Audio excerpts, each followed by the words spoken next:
In March of 1917, one of the most powerful monarchies in human history collapsed, not over years, not over decades, in a matter of days. The Romanov dynasty, 300 years of absolute rule over the largest contiguous empire on earth, ended so suddenly that the man at the center of it, Tsar Nicholas II, recorded it in his diary like a minor inconvenience. And within months of that collapse, a man who'd spent most of his adult life in exile, a revolutionary who'd been living in a rented apartment in Zurich, Switzerland, just weeks earlier, had taken control of Russia. His name was Vladimir Lenin. Most people misread what actually happened here. Lenin didn't defeat the Tsar. He didn't march an army through the gates of the palace and force Nicholas off the throne. By the time Lenin arrived back in Russia, the Tsar was already gone. What Lenin did, and what makes this story far more interesting, is that he walked into the ruins of a system that had been rotting from the inside for decades, identified exactly where the power was sitting unclaimed, and took it. To understand what happened in 1917, you first have to understand what the Tsarist system actually looked like at its peak. On the surface, it looked unshakable. Russia in 1914 was the most populous country in Europe, 175 million people, nearly 3 times the population of Germany. The Russian army had 1.3 million active soldiers and close to 5 million reservists ready to mobilize. The Tsar didn't just command the military, he commanded everything. Nicholas II held absolute authority over the government, the church, and the bureaucracy. Russia's elected parliament, the Duma, existed largely at his pleasure. If its members disagreed with him too openly, he had the legal authority to simply dissolve it, and he used that authority. The Orthodox Church reinforced the monarchy as divine. The secret police, the Okhrana, monitored, arrested, and exiled political opposition. Revolutionary leaders like Lenin had been pushed into Siberia or chased out of the country entirely. For most of the 19th century, that system worked. Dissent was suppressed. Opposition was scattered. The empire held. So, when you look at 1917 through that lens, the collapse feels almost impossible. How does a system that powerful fall that fast? The answer is that it wasn't powerful. It was rigid. Those are not the same thing. Powerful systems adapt under pressure. Rigid systems hold their shape, right up until they break. The cracks in the Romanov Empire had been forming long before the First World War. 80% of Russia's population were peasants.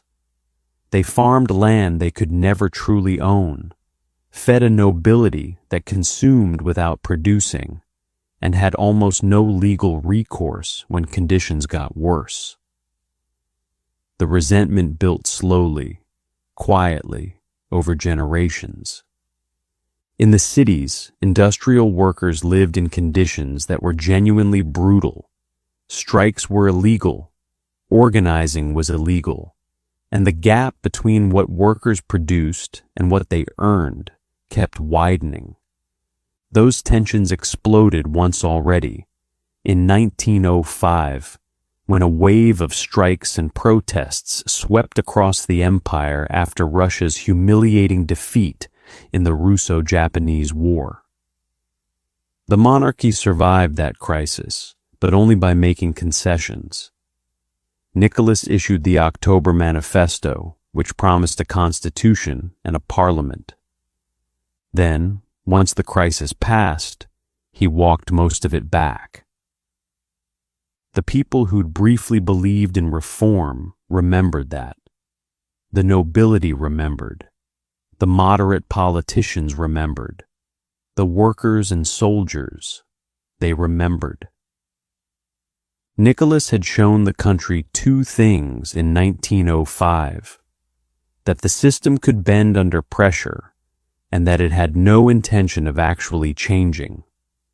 That wasn't stability, that was a system living on borrowed time. Then came the war. And the war didn't create the crisis, it exposed it. Russia entered the First World War in August of 1914 with enormous numbers and almost no capacity to support them. Within the first few weeks, the catastrophe was already visible. At the Battle of Tannenberg in August of 1914, the Russian army suffered around 30,000 killed or wounded and nearly 100,000 soldiers taken prisoner by the Germans in a single campaign. Russian officers had transmitted battle plans over open radio. The two generals commanding the offensive despised each other and refused to coordinate. By the end of 1914 alone, Russia had lost more than 1 million men. The losses kept mounting. By 1916, the Army Chief of Staff was officially acknowledging more than 5.3 million losses, killed, wounded, missing, or captured, in roughly 2 years of fighting. Back home, the war was dismantling what remained of the economy. The army requisitioned 2.1 million horses between 1914 and 1917. The primary agricultural labor force of a largely pre-industrial farming nation, gone. Factories converted to military production. By 1917, civilian manufacturing output had fallen to less than 2/3 of what it had been before the war. Approximately 30% of Russia's railway stock was unusable, cutting off food and coal shipments to the cities. In Petrograd, bread lines stretched around city blocks. A working woman in 1917 was spending an average of 40 hours a week just standing in food queues. Food riots surged from around 20 incidents in 1915 to 288 by 1916. By October of 1917, the Russian Minister of Food Procurement publicly acknowledged that grain reserves in the capital were down to less than a week's supply.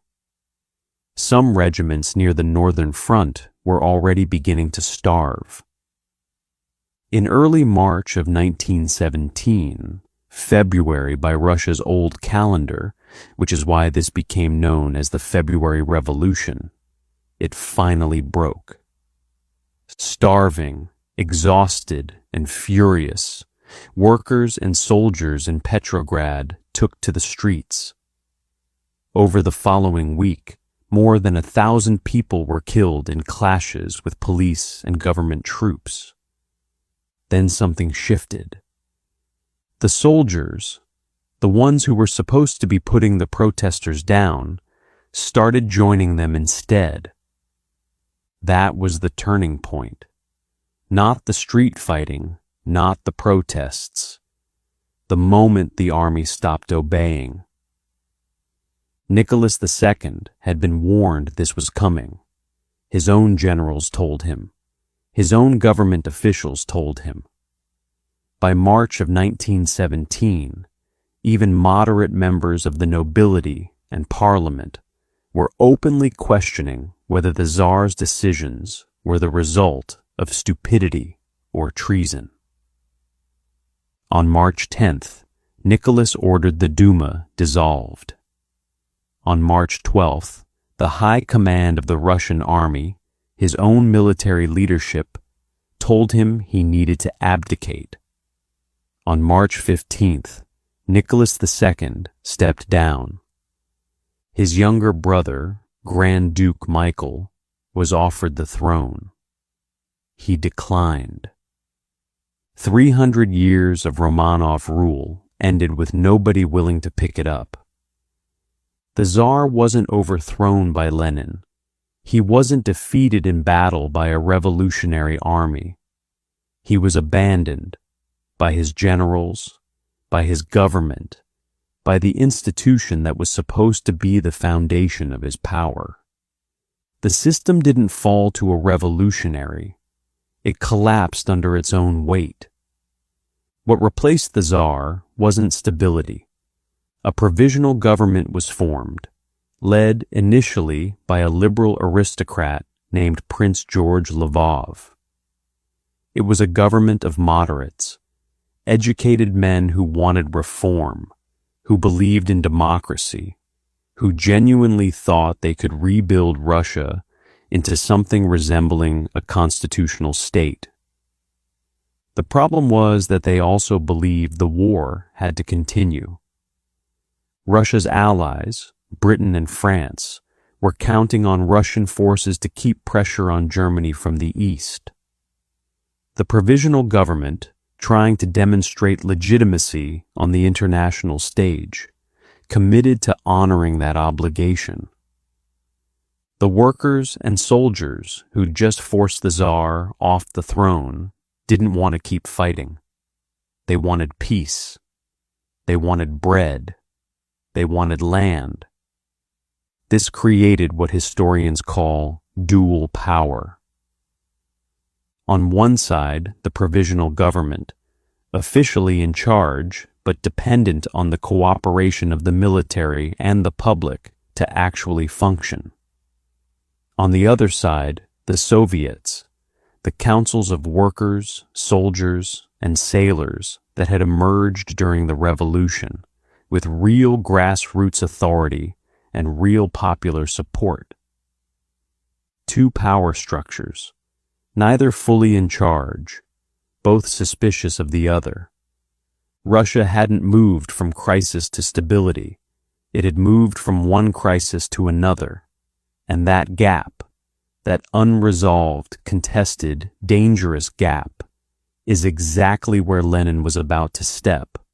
Vladimir Lenin was born Vladimir Ilyich Ulyanov in April of 1870. In 1887, when Lenin was 17 years old, his older brother Alexander was arrested and hanged for plotting to assassinate Tsar Alexander III.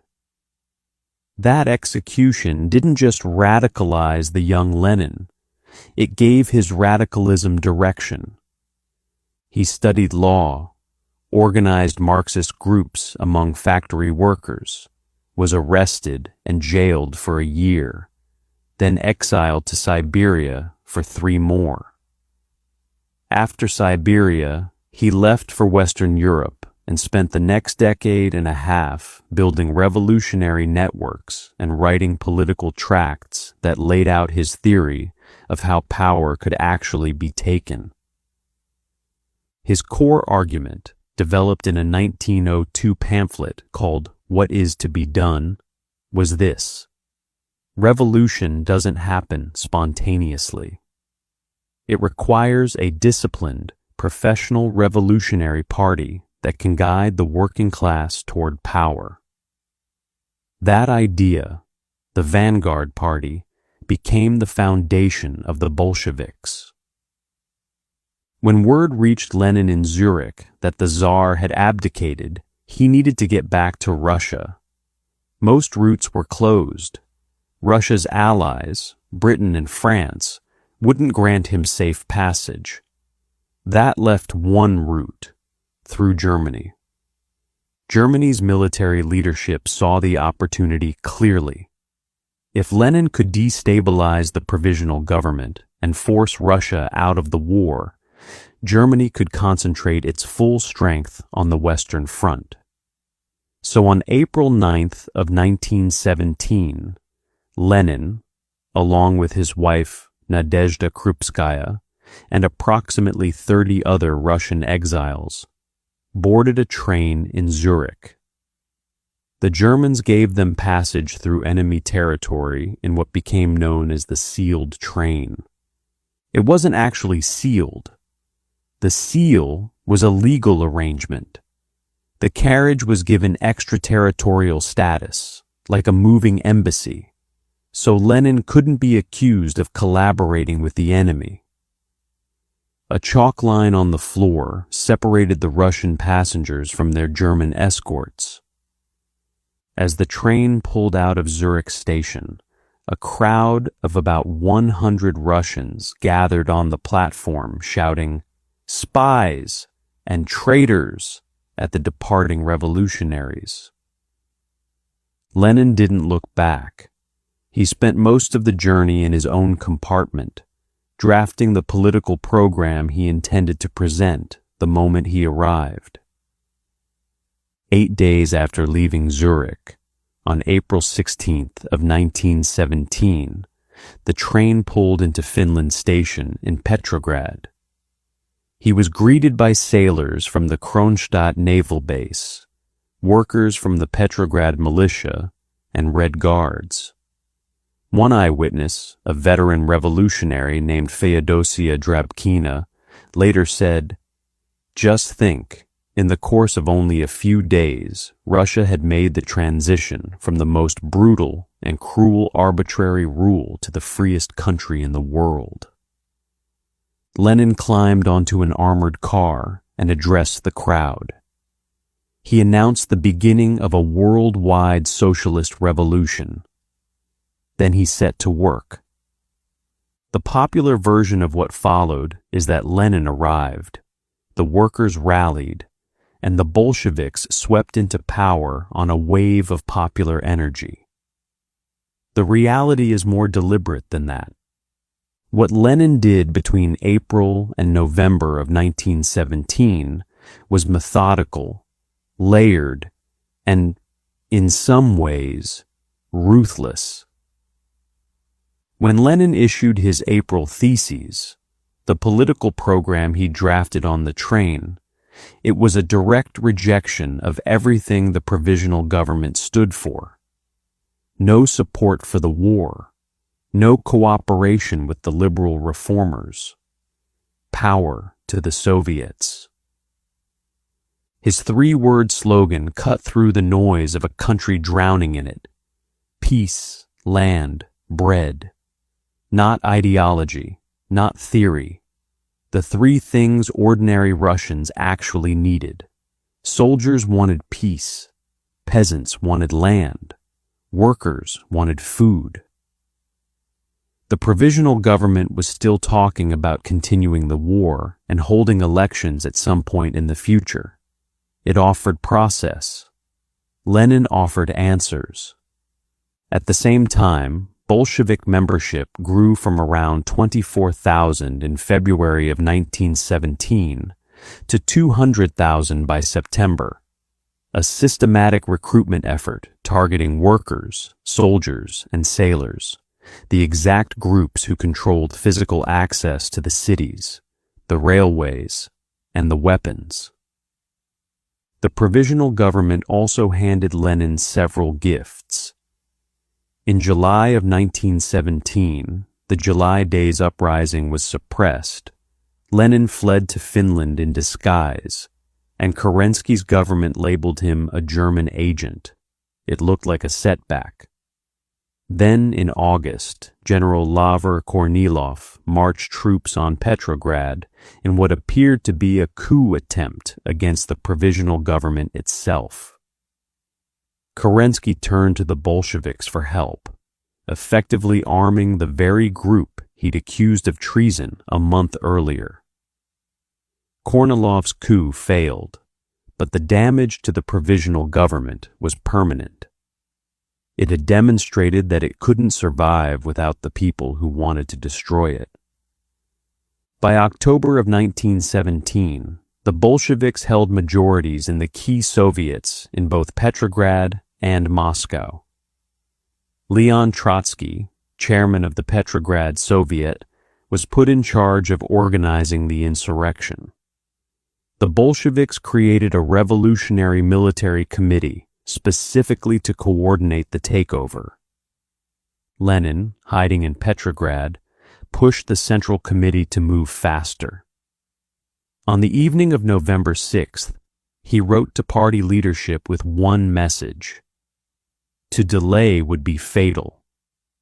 He wanted the government arrested that night, before the Congress of Soviets convened the next morning, before anyone could debate or organize a response.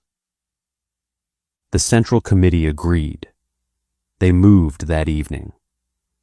On the night of November 6th and 7th, 1917, October 24th and 25th, by the old Russian calendar, the Bolsheviks moved. Red Guards and revolutionary soldiers took control of key government buildings, bridges, telegraph offices, and train stations across Petrograd. The assault on the Winter Palace, the seat of the provisional government, met almost no resistance. Kerensky had already fled the city. The initial assault on Petrograd happened largely without casualties. The next morning, Lenin addressed the Second All-Russian Congress of Soviets and declared that state power had passed to the Soviets. The 300-year Romanov dynasty was already gone. The 8-month provisional government was gone. Russia now had a Bolshevik government. Within weeks, Lenin's government began to deliver on the 3-word promise that had brought them to power. They announced peace negotiations with Germany, the war Russia was still fighting. They issued decrees on land, transferring ownership from the nobility to local peasant committees. They moved to nationalize major industry and banks. The peace came at a cost. The Treaty of Brest-Litovsk, signed in March of 1918, required Russia to surrender approximately 1 million square miles of territory to Germany, Ukraine, the Baltic states, parts of the Caucasus. It was an enormous concession. Lenin accepted it without hesitation. He'd made a calculation. Peace now, regardless of the terms, was what kept the Bolsheviks in power. The civil war that followed, the Red Army against the loosely allied White forces, backed at various points by British, French, and American troops, lasted until 1922. It was brutal.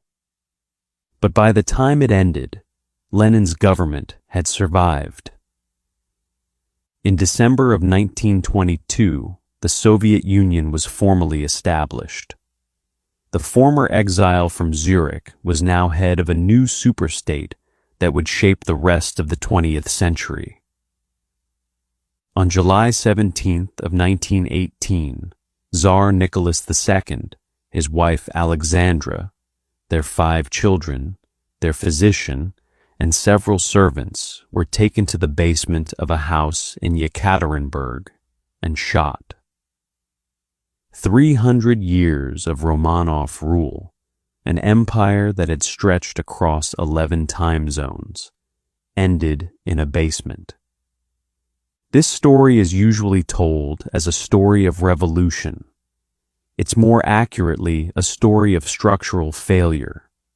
An empire that hadn't adapted, a monarchy that suppressed opposition instead of absorbing it, a war that broke the systems holding everything together. Lenin didn't create that failure. He read it. He understood that the question of 1917 wasn't whether Russia's existing order would collapse, but who would control what came next. He organized for that moment while most people were still hoping it wouldn't arrive. None of that makes what followed justifiable. The civil war, the repression, the Red Terror, the dissolution of the Constituent Assembly elections, the only free democratic vote Russia had ever held, in which the Bolsheviks came in second place, and which Lenin shut down anyway. History doesn't reward the most righteous. It rewards whoever is most prepared for the moment they're standing in. Lenin succeeded because the old system had already lost the one thing no amount of military force or secret police can manufacture once it's gone. Belief. Revolutions don't begin when leaders are attacked. They begin when people stop believing the system deserves to survive.